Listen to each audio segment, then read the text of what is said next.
Manguli rail पोल उपरे युवकଙ୍କ मृतदेह ଠାବ। मंगुली रेल पोल उपरे जणे अजଣା युवकଙ୍କ मृतदेह पड़िथिबा घटना स्थानीय अंचल में चांचल्य सृष्टि करिछि।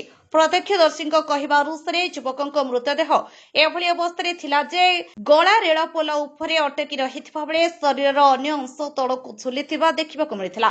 घटनारे युवकଙ୍କ मुह संपूर्ण विकृत होई जायथिबारु तांको परिचय स्पष्ट होई पारि नाही। प्राथमिक भावे अनुमान करा जाउछि जे युवक चलंता ट्रेन रु खसी पड़ी थाई पारंती। तेबे घटनार प्रकृत कारण कौन ताहा एपर्यंत स्पष्ट होई नाही। दुर्घटना असावधानता किंबा अन्य कोनोसी कारण रहिछि कि नाही से नै तदंत परे ही सठिक सूचना मिली परिबो। खबर पाई अग्निशम बाहिनी और घटनास्थल रे पहुंची मृतदेह उद्धार करिसंती। रेलबाई पुलिस मध्य घटनार तदंत आरंभ करिथिबा सूचना मिलिछि।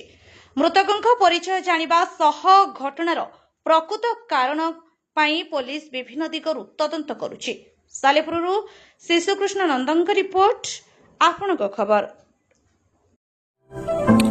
अधिक खबर पाई आम चैनल को लाइक शेयर और सब्सक्राइब करंतु।